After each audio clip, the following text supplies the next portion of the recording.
الحمد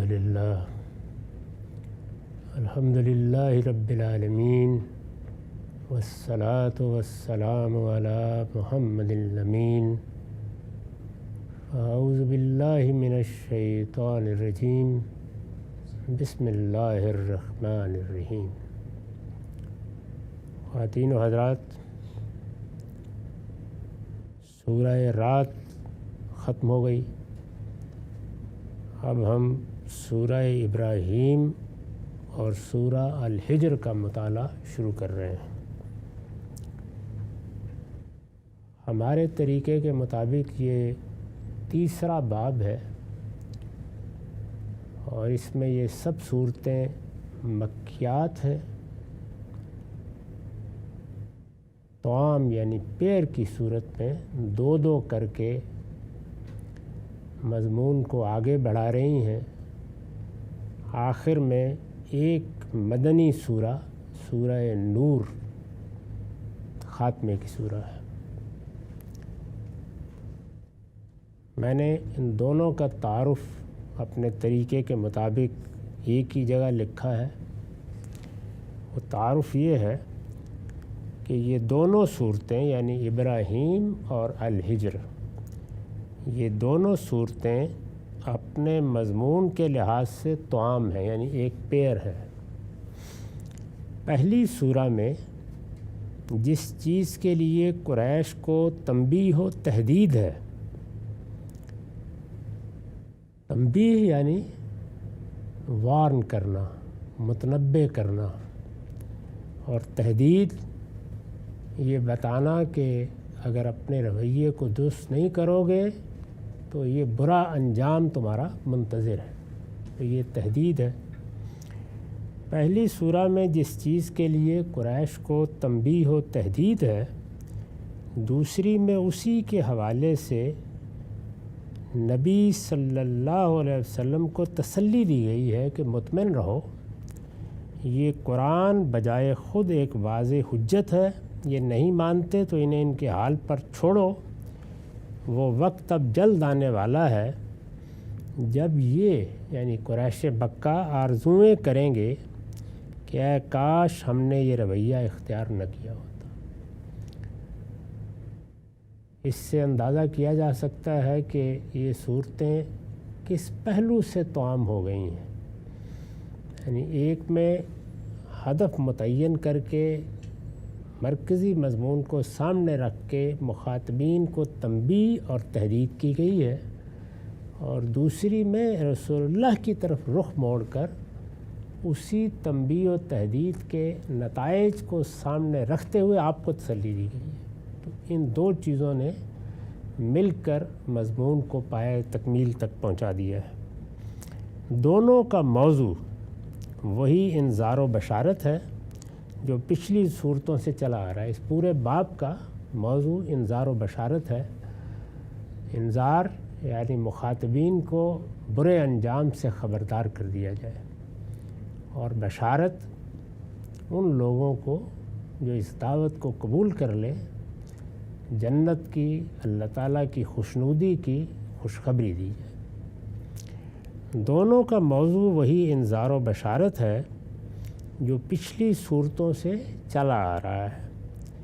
اتنا فرق البتہ ہوا ہے کہ نتائج کا بیان زیادہ سری ہو گیا ہے، یعنی مضمون وہی ہے، لیکن جیسے جیسے یہ باب آگے بڑھے گا تو نتائج جو پہلے اشارات میں بیان ہوتے ہیں کہ یہ نتیجہ نکلے گا، یہ انجام ہوگا، وہ زیادہ سری ہوتے جائیں گے، اور فہمائش، تنبیہ، ملامت اور زجر و توبیخ میں تبدیل ہو گئی ہے۔ یعنی پہلے سمجھانے کا انداز ہے پچھلی صورتوں میں، آہستہ آہستہ وہ فہمائش کا انداز یا سمجھانے کا انداز وہ تنبیہ میں، ملامت میں اور زجر و توبیخ میں تبدیل ہوتا جا رہا ہے۔ دونوں صورتوں میں خطاب اصلاً قریشی سے، یعنی مخاطبین کون ہیں؟ قریش مکہ، اور ان کے مضمون سے واضح ہے کہ ام القریٰ مکہ میں یہ رسول اللہ صلی اللہ علیہ وسلم کی دعوت کے مرحلہ اتمام حجت میں نازل ہوئی ہیں۔ یعنی یہ وہ آخری مرحلہ ہے جس کے بعد پھر پیغمبر کو ہدایت کر دی جاتی ہے کہ وہ اپنے لیے ہجرت کی کوئی جگہ دیکھے. اگر وہ میسر آ جائے گی تو پیغمبر اپنی قوم کو چھوڑ دے گا. وہ جیسے ہی قوم کو چھوڑ کر باہر نکلے گا تو قوم کا تختہ الٹ دیا جائے گا. اور دوسری صورت جیسے کہ ہم نے پیچھے بھی دیکھا یہ ہے کہ پیغمبر کو وفات دے دی جائے گی اور اس کی وفات کے بعد وہی عذاب جس کی وعید سنائی گئی ہے وہ اس قوم پر آ جائے گا. حضرت مسیح کے بارے میں ہم جانتے ہیں کہ یہی ہوا. ان کو وفات دی گئی اور اس کے بعد ان کی قوم کی پیٹھ پر عذاب کا تازیانہ برسا دیا گیا. یہی بات ان لوگوں کو کہی جا رہی ہے اور آخری مرحلہ ہے اتمام حجت کا مرحلہ. یعنی بات اب واضح ہو گئی ہے. اس کو اس درجے میں واضح کیا جا رہا ہے کہ کسی کے پاس کوئی عذر باقی نہ رہ جائے. یہ صورتوں کا تعارف تھا. سورہ کی ابتدا کرتے ہیں بسم اللہ الرحمن الرحیم.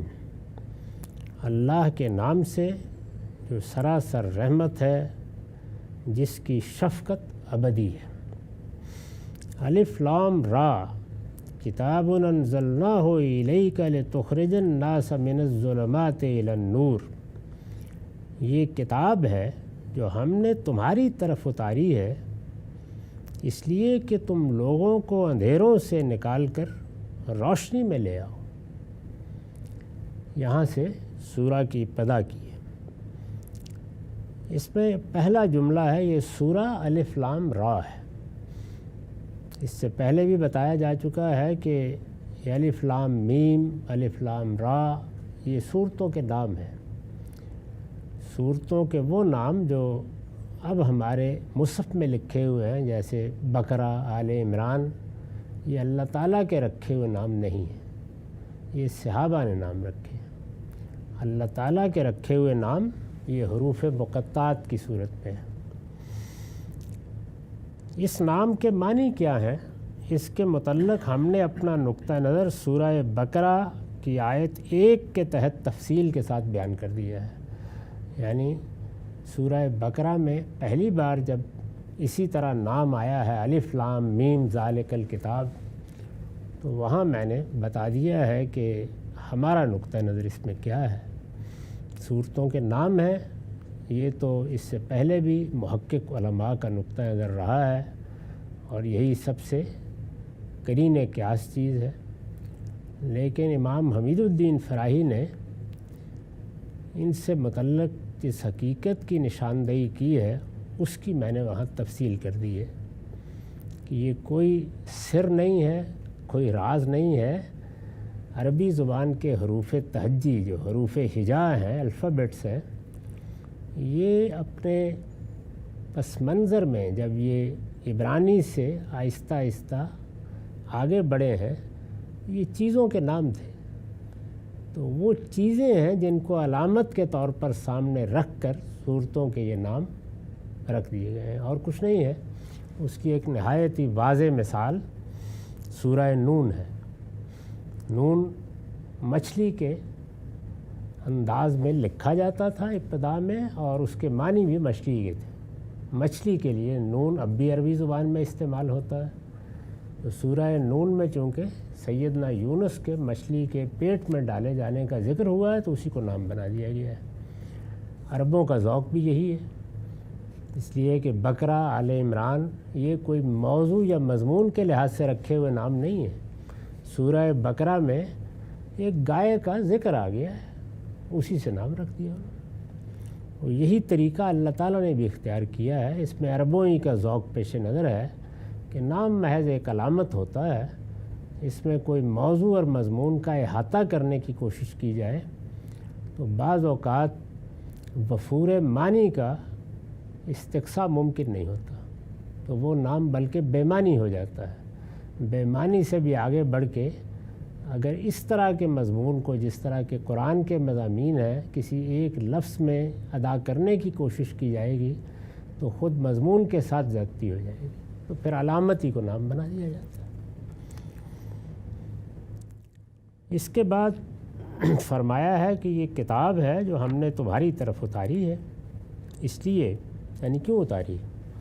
ایک تو قرآن مجید نے اصول کی بات کی ہے اور سورہ بقرہ میں بتا دی ہے کہ اللہ تعالیٰ نے نبی بھیجے اس لیے کہ لوگوں نے جو حق انہیں پہلے دن دے دیا گیا تھا، اللہ تعالیٰ نے ایک پیغمبر سے اس دنیا کی ابتدا کی تھی، جو حق انہیں پہلے دن پہنچا دیا گیا تھا اس میں اختلافات پیدا کر دیے۔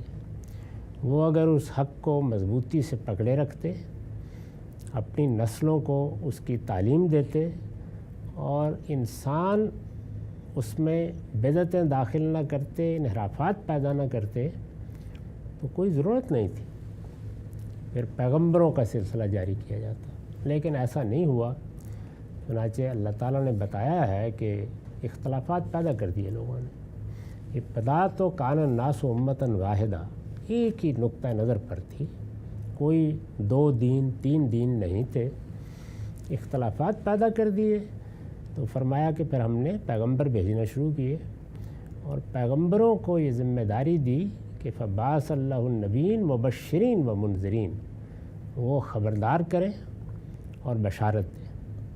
اس سے جگہ جگہ قرآن نے یہ واضح کر دیا کہ پیغمبر کوئی نظام برپا کرنے، کسی دین کا عالمی سطح پر غلبہ قائم کرنے، کسی سیاسی مقصد کے حصول کے لیے نہیں بھیجے جاتے، وہ تو انذار اور بشارت کے لیے بھیجے جاتے ہیں، یعنی لوگوں کو آخرت کے بارے میں خبردار کر دیں۔ ان کا موضوع موت ہے، وہ لوگوں کو یہ بتانے کے لیے آتے ہیں کہ تمہاری یہ زندگی تم جس طرح گزار رہے ہو گزارو، لیکن اس زندگی کا ایک نتیجہ نکلنا ہے اور وہ نتیجہ ایک بڑا خطرناک نتیجہ ہو سکتا ہے، اس لیے اس کی تیاری کرو۔ اور وہ تیاری کیا ہے؟ تزکیہ نفس، یعنی اپنے آپ کو پاکیزہ بناؤ، اپنے بدن کو پاکیزہ بناؤ اور پاکیزہ رکھو، اپنے خورونوش کو پاکیزہ رکھو اور اپنے اخلاق کو پاکیزہ رکھو۔ اب ظاہر ہے کہ اس میں اخلاق کو پاکیزہ رکھو ایک ایسی چیز ہے جس کے اثرات زندگی کے ہر شعبے تک پہنچتے ہیں، اس لیے کہ اخلاق کی برتری اور اخلاق کی سرپرستی اور اخلاق کی گرفت وہ تو ہر شعبے میں ہونی چاہیے، یہی انسان کا شرف ہے۔ تو اس لحاظ سے زندگی کے مختلف شعبوں کے بارے میں جو ہدایات اللہ تعالیٰ دیتے ہیں اس سے دنیا میں بھی خیر پیدا ہوتا ہے اور بہت کچھ خیر ملتا ہے، لیکن وہ اس کا ضمنی نتیجہ ہے۔ اصلاً یہ تزکیہ، یہ پاکیزگی آخرت میں کامیابی کے لیے ہے، یعنی اس لیے کہ اللہ نے یہ اعلان کر دیا ہے کہ میری جنت میں صرف پاکیزہ لوگ داخل ہوں گے، جو جتنا پاکیزہ ہوگا اسی کے لحاظ سے اس کا درجہ اور مرتبہ وہاں طے ہو جائے گا۔ یہ تو ایک عمومی بات ہے جو سورہ بقرہ میں اور بعض دوسری جگہوں پر بتا دی گئی ہے۔ اس کے ساتھ کتاب کیوں دی گئی؟ یعنی پیغمبر بھیجے گئے تو فرمایا ہے کہ کتاب اس لیے دی گئی کہ لوگ پیغمبروں کے آنے کے بعد ان کی تعلیم سے متعلق بھی اختلافات میں رہیں گے، پہلے بھی اختلافات، اس کے بعد بھی، تو کتاب ان کے لیے مراجعت کا ذریعہ بن سکے، ریفرنس کی چیز بن سکے۔ کتاب اس لیے دی گئی کہ وہ اختلافات میں فیصلہ کن ہو۔ یہ بات خود اللہ تعالیٰ نے ان الفاظ میں بیان کی ہے کہ وَأَنزَلْنَا مَعَهُمُ الْكِتَابَ، ان کے ساتھ، پیغمبروں کے ساتھ ہم نے کتابیں نازل کیں، اس لیے کہ لِيَحْكُمَ بَيْنَ النَّاسِ فِي مَا اخْتَلَفُوا فِيهِ، تاکہ وہ ان کے اختلافات کا فیصلہ کرتے۔ اب یہ بات اتنی وضاحت اور اتنی صراحت کے ساتھ کہنے کے باوجود ہم کتاب کو یہ حیثیت نہیں دیتے، تو یہی وہ چیز ہے جو ہمارے مدرسہ فکر میں اصل کی حیثیت رکھتی ہے کہ یہ کتاب ہے جس کو فیصلہ کن ہونا ہے، ہر چیز کو اس کی جگہ رکھا جائے گا، کسی چیز کا انکار کرنے کی کوئی وجہ نہیں ہے۔ ہمارے علماء ہیں، ان کی آراء ہیں، علم اسی طرح غور و فکر سے اور علماء کے پیدا ہونے سے آگے بڑھتا ہے، وہ بڑی قدر و قیمت کی چیز ہے۔ ہمارے ائمہ ہیں، انہوں نے بڑی خدمت انجام دی ہے، اس سے پیچھے صحابہ کرام کی جماعت ہے، ان کو اللہ نے خیر امت کہا ہے۔ اللہ کے آخری پیغمبر نے صرف دین نہیں دیا، اس کے ساتھ دین کے سب سے بڑے اور پہلے عالم بھی وہی تھے، اور انہوں نے دین سمجھایا بھی ہے، سکھایا بھی ہے۔ اس سے کوئی شخص بے نیاز نہیں ہو سکتا۔ لیکن جہاں دو احتمال پیدا ہو جائیں گے، وہاں فیصلہ کن کیا ہے؟ اللہ کی کتاب۔ تو اصل کی حیثیت اس کو حاصل ہے، اصل کی حیثیت اس کتاب کو حاصل ہے۔ یہ کتاب کا وہ مقصد ہے جو ہر جگہ ہے۔ اب ظاہر ہے کہ جس وقت انسان کو یہ چیز میسر آ جائے گی، یعنی ایک ایسی کتاب جو کسوٹی ہے، جو معیار ہے، جو حق و باطل کا فیصلہ کرتی ہے، جس کے سامنے کوئی چیز جا کے پیش کی جائے گی، وہ بتا دے گی کہ کیا چیز دین ہے کیا نہیں ہے، ایسی کتاب اگر دے دی گئی ہے تو پھر اس کا نتیجہ کیا ہونا چاہیے؟ یہی نہ کہ انسان روشنی میں آ جائے، یعنی دنیا میں جو فکر کی، خیال کی، عمل کی ظلمتیں، اندھیرے ہیں، جن میں لوگ ٹامک ٹوئیاں مارنے پہ مجبور ہو جاتے ہیں، راستہ نظر نہیں آتا، دوراہوں پر کھڑے ہو جاتے ہیں، اس میں یہ کتاب ان کا ہاتھ پکڑے اور ان کو ظلمت سے نکال کے روشنی میں لے آئے۔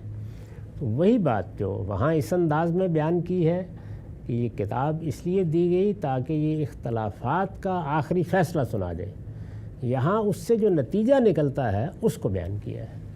تو کہا ہے کہ یہ کتاب ہے جو ہم نے تمہاری طرف اتاری ہے اس لیے کہ تم لوگوں کو اندھیروں سے نکال کر روشنی میں لے آؤ، یعنی جو گمراہی کے، انحرافات کے، اختلافات کے اندھیرے ہیں ان سے نکال کر لوگوں کو روشنی دی جائے، روشنی میں لے آیا جائے۔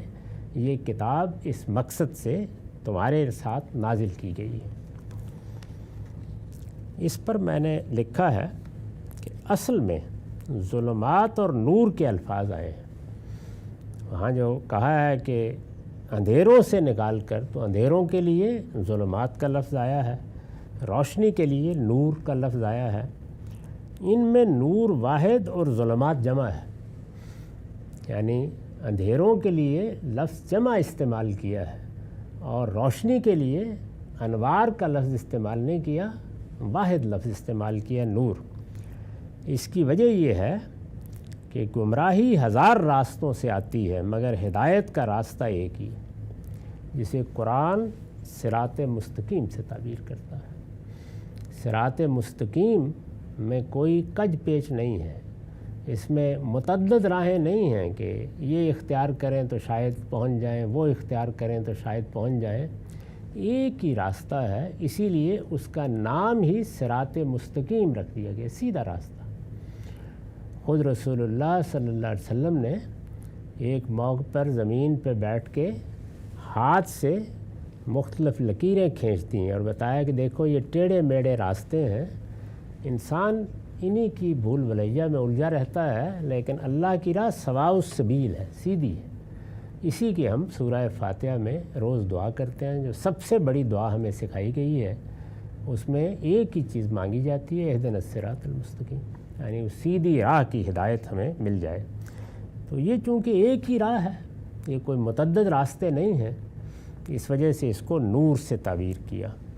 یہ نور اور یہ روشنی ہے جو اللہ کی کتاب سے حاصل ہوتی ہے، ورنہ جو علوم انسان ایجاد کرتا ہے وہ جب تک دنیا سے متعلق رہتے ہیں ان میں رہنمائی ہوتی ہے، ان میں انسان کو سہولتیں ملتی ہیں، انسان کے لیے راہیں کھلتی ہیں، انسان اپنے مسائل کو حل کرتا ہے، اور وہ علوم اس کے لیے رحمت بنتے ہیں۔ انہی علوم کو جب وہاں سے اٹھا کے ان حقائق کو سمجھنے کے لیے استعمال کیا جاتا ہے جو حقائق انسان کے دائرہ علم سے ماوراء ہیں، تو سوائے اس کے کہ انسان ظلمتوں میں ٹامک ٹوئیاں مارتا رہے، کوئی چیز حاصل نہیں ہوتی۔ یہ وہ بات ہے جس کو میں نے بعض موقعوں پر بیان کیا ہے کہ دنیا میں علم کی ابتدا فلسفے سے ہوئی۔ فلسفہ ہی ہے جس نے بڑے پیمانے پر غور و فکر کرنا سکھایا، اس وقت علم کی ساری ترقی اسی کی مرہون منت ہے۔ بڑے فلسفیوں نے زندگی کے معاملات پر غور کیا اور علوم کی بنا ڈالی۔ سارے علوم جو آج ہماری یونیورسٹیوں میں پڑھائے جاتے ہیں وہ فلسفے کے بطن سے پیدا ہوئے ہیں، یہی علم ہے۔ لیکن اس کے 3 بڑے ادوار میں سے پہلا دور وجود کے مباحث کا تھا۔ اس میں جو منطق یا الہیات یا ما بعد الطبیعات ہے، اس کے بعض مقدمے بھی صوفیوں نے قائم کر دیے، کچھ فلسفیوں نے قائم کر دیے۔ وہ مقدمات اصلاً غلطی کا باعث بنے اور پھر وہ سب کچھ پیدا ہوا جس میں سے کسی جگہ پر پوری اس 2500 سال 3000 سال کی تاریخ میں کسی جگہ کوئی روشنی نظر نہیں آ سکی، سوائے ظلمتوں کی کوئی چیز نہیں۔ ایک مسئلہ بھی نہیں ہے جہاں پر انسان یہ کہہ سکے کہ اتنے دماغوں نے کام کیا، اتنے نقطہ نظر پیش کیے گئے، روشنی مل گئی۔ یہ روشنی نہیں ملی، یہ روشنی پھر اللہ کے پیغمبروں ہی کے ذریعے سے ملی، یہ قرآن ہی سے ملتی ہے۔ اور اب بھی یہی کتاب ہے جو اس لیے دی گئی ہے کہ تم لوگوں کو اندھیروں سے نکال کر روشنی میں لے آؤ۔ اس میں ان علوم کی قدر و قیمت کی نفی نہیں ہے۔ وہی منطق جب ریاضی میں استعمال کی جاتی ہے، وہی منطق جب سائنس میں استعمال کی جاتی ہے تو وہ کتنی نتیجہ خیز ہو جاتی ہے۔ وہ دائرہ جس میں اس کو استعمال کیا گیا، فلسفیوں نے کیا، اس میں بھی بھول بھلائیاں، ہمارے متکلمین نے کیا، اس کا بھی کچھ حاصل نہیں ہوا۔ تو اس بات کو سمجھ لینا چاہیے۔ یہ بات جب میں کہتا ہوں تو بعض لوگ اس کو تعمیم میں لے کے اس پہ تبصرہ شروع کر دیتے ہیں کہ اچھا پھر منطق بے معنی ہے اور فلسفہ بے معنی ہے۔ اس کا ایک خاص استعمال ہے جو زیر بحث۔ اس لیے تم لوگوں کو اندھیروں سے نکال کر روشنی میں لے آؤ ان کے پروردگار کے اذن سے۔ یہ جو فرمایا ہے کہ بِإِذْنِ رَبِّهِمْ اِلَىٰ صِرَاطِ الْعَزِیزِ الْحَمِیدِ، اس خدا کے راستے کی طرف جو زبردست ہے، اپنی ذات میں آپ محمود ہے۔ یہ سورہ یہاں سے شروع ہو رہی ہے۔ اس میں یہ جو فرمایا ہے کہ اپنے پروردگار کے اذن سے، یہ اس قانون کی طرف اشارہ ہے جس کے تحت ہدایت ملتی ہے، جس کے تحت لوگ گمراہ ہوتے ہیں۔ وہ اللہ کا قانون ہے۔ تو ہدایت اللہ کے اذن سے ملتی ہے، یعنی ہدایت ایک نعمت ہے۔ اللہ تعالیٰ وہ نعمت دیتا ہے، لیکن یہ نہیں ہو سکتا کہ میری خواہش سے کسی کو مل جائے یا آپ کی خواہش سے کسی کو مل جائے۔ اس قانون کی پیروی کی جائے گی تو اللہ دے گا، تو اس لیے اس کے اذن سے ملتی ہے۔ اس کو بیان کیا ہے۔ اس طرح جیسے کہ کوئی انسان کمانے کے لیے بیٹھتا ہے، صحیح کرتا ہے، جدوجہد کرتا ہے، راستے نکالتا ہے، کہیں ملازمت کرتا ہے، کوئی کاروبار کرتا ہے، یہ اس کے کام ہے۔ لیکن جو کچھ آگے رزق ملتا ہے وہ اللہ کی اذن سے ملتا ہے، یعنی اللہ نے جو قانون بنا رکھا ہے اس کے تحت وہ مل جاتا ہے۔ تو اس پر بھی میں نے توجہ دلائی ہے۔ یہ اس لیے فرمایا ہے کہ ہدایت کی توفیق خدا کے اذن سے ملتی ہے، اور یہ اذن انہی لوگوں کو حاصل ہوتا ہے جو اپنے آپ کو اس کا اہل ثابت کر دیتے ہیں۔ یعنی یہ اذن کوئی الٹپ چیز نہیں ہے، یہ انہی کو ملتا ہے۔ اللہ تعالیٰ فرماتے ہیں کہ اب میرا یہ بندہ ہدایت پائے گا، اس کے لیے راہیں کھلیں گی، اس کو پکڑ کر میں وہاں لے جاؤں گا جہاں سے بات اس کی سمجھ میں آ جائے گی۔ لیکن اس کو پہلے سچا طالب تو ہونا چاہیے، جو اس کے حصے کا کام ہے وہ تو اس کو کرنا چاہیے۔ رزق میں دوں گا، لیکن جا کر دکان اسی کو کھولنی ہے، ملازمت اسی کو ڈھونڈنی ہے، کاروبار اسی کو کرنا ہے۔ تو اللہ کا یہ قانون ہے جس میں بہت سے نتائج کو انسان کی صحیح سے متعلق کر دیا گیا ہے۔ اسی کے بارے میں نے عرض کیا تھا پچھلی سورہ کا مطالعہ کراتے ہوئے کہ اللہ تعالیٰ نے بہت سی چیزوں میں اپنے فیصلے معلق رکھے ہوتے ہیں۔ اس کے لیے جو کچھ ہمیں کرنا ہے وہ ہم کریں گے تو وہ نتیجہ ملے گا، نہیں کریں گے تو وہ جو ہمارے لیے وہاں نعمت رکھی ہے یا نتیجہ لکھا ہوا ہے وہ مٹا دیا جائے گا، وہ ختم ہو جائے گا۔ اس کو خود قرآن نے صریح لفظوں میں بیان کر دیا ہے۔ تو ارشاد فرمایا کہ ان کے پروردگار کے اذن سے، اس خدا کے راستے کی طرف جو زبردست ہے، اپنی ذات میں آپ محمود ہے۔ اس پر بھی میں نے چند چیزوں کی طرف توجہ دلائی ہے اور لکھا ہے کہ چنانچہ وہی سزاوار ہے، یعنی وہی اس لائق ہے کہ اس سے ڈرا جائے، اور وہی حقدار ہے کہ اس کی حمد کی جائے، اور مزید یہ کہ اس سے امیدیں باندھی جائیں۔ اللہ ہی کی طرف یہ ساری چیزیں رجوع کریں گی۔ اس کو اللہ تعالیٰ نے اپنی صفات کے ذریعے سے واضح کیا ہے۔ یہ پہلی آیت ہے جس سے تمہید سورہ کی اٹھی ہے۔ ترجمہ پھر سن لیجئے۔ یہ سورہ الف لام را ہے۔ یہ کتاب ہے جو ہم نے تمہاری طرف اتاری ہے اس لیے کہ تم لوگوں کو اندھیروں سے نکال کر روشنی میں لے آؤ، ان کے پروردگار کے اذن سے، اس خدا کے راستے کی طرف جو زبردست ہے، اپنی ذات میں آپ محمود ہے۔ اللہ الذی لہ ما فی السماوات و ما فی الارض، وہی اللہ کہ آسمانوں اور زمین میں جو کچھ ہے سب اسی کا ہے۔ یعنی یہ آسمان و زمین بظاہر تو انسان اس فریب میں مبتلا ہوا ہے، اور بڑے بڑے ذہن اس فریب میں مبتلا ہوئے ہیں کہ یہی ہمارے خالق ہیں، لیکن اگر ذرا غور کی نگاہ سے دیکھو گے تو یہ اس پروردگار کے ہاتھ میں بے بس ہے۔ یہ اس کے تصرف کے تحت جو کچھ کر رہے ہیں۔ تم ان کو بعض معاملات میں خودکار دیکھ کے غلط فہمیوں میں مبتلا ہو جاتے ہو، ان میں کچھ ان کا اپنا نہیں۔ وہی مالک ہے جس کی 2 انگلیوں میں یہ زمین و آسمان ہے۔ اس کی ایک بڑی خوبصورت تعبیر ہے قرآن مجید میں کہ جب میں قیامت برپا کروں گا تو ان کو اپنی مٹھی میں لپیٹ کے کھڑا ہو جاؤں گا۔ یعنی یہ کیا حیثیت رکھتے ہیں؟ تو فرمایا کہ وہی اللہ کے آسمانوں اور زمین میں جو کچھ ہے سب اسی کا ہے۔ وَوَيْلٌ لِّلْكَافِرِينَ مِنْ عَذَابٍ شَدِيدٍ، تم اس کا انکار کرو گے، یعنی اس عزیز و حمید کا انکار کرو گے، اس کی کتاب کا انکار کرو گے، اس حقیقت کا انکار کرو گے کہ زمین و آسمان کس کے ہیں، تم اس کا انکار کرو گے۔ یاد رکھو ان کے لیے جو اس کتاب کے منکر ہیں ایک شدید عذاب کی تباہی ہے۔ یہ اب گویا جو سورہ کا اصل مضمون ہے، اس پورے باب کا انذار، یعنی دلیل دی، توجہ دلائی، پھر اس کے بعد ایک شدید عذاب کی تباہی ہے۔ الذین یستحبون الحیات الدنیا علی الآخرہ، اب بیان کیا کہ کون سے منکر ہیں، یعنی منکر تو ایک جامع تعبیر ہے، کون منکر؟ فرمایا ان کے لیے، یعنی کن کے لیے شدید عذاب کی تباہی ہے؟ ان کے لیے الذین یستحبون الحیات الدنیا علی الآخرہ، جو دنیا کی زندگی کو آخرت پر ترجیح دیتے ہیں۔ یعنی دنیا کی زندگی بھرپور طریقے سے گزاریے، دنیا کی زندگی میں سارا امتحان ہے، دنیا کی زندگی میں جو مقاصد سامنے رکھنے کی اللہ نے توفیق دی ہے ضرور ان کو حاصل کیجیے۔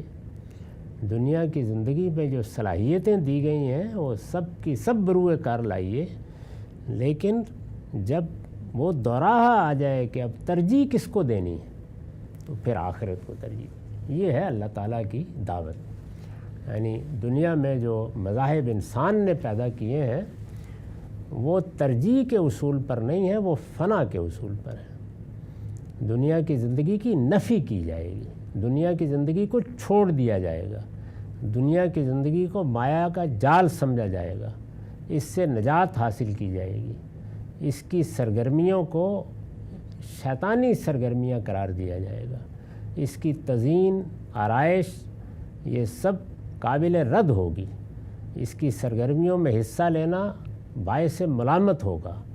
یہ وہ مذاہب ہیں جو انسان نے پیدا کیے، ان کو صوفیانہ مذاہب کہا جاتا ہے یا روحانی مذاہب کہا جاتا ہے۔ ان کا پیغام یہ ہے، اللہ کے دین کا اور پیغمبروں کے دین کا پیغام یہ ہے، دنیا کی زندگی کو آخرت پر ترجیح نہیں ہونی چاہیے۔ یعنی دونوں میں جب مقابلہ پیش آ جائے، اس کو اختیار کروں یا اس کو، نوبت یہاں پہ آ جائے تو پھر ترجیح آخرت کو دینی چاہیے، اور آخرت کی ترجیح کی جگہ ایک دوسرا لفظ رکھ دیجئے تو سارا دین سمجھ میں آ جائے گا۔ یعنی دنیا کی زندگی خواہشات، مفادات، جذبات، ان سب چیزوں کے برانے کی زندگی ہے. اس پر اخلاق کی حکومت قائم کر دیں تو بس ترجیح قائم ہو، یعنی ایک ہی لفظ میں سارا دین بیان ہو جائے گا. تو فرمایا جو دنیا کی زندگی کو آخرت پر ترجیح دیتے ہیں اور خدا کے راستے سے روکتے ہیں اور اس میں ٹیڑھ پیدا کرنا چاہتے ہیں، یہ 3 جرائم بیان کیے ہیں. ان کی وضاحت اگلی نشست میں کریں گے. اقول قولی ھذا واستغفر اللہ لی ولکم ولسائر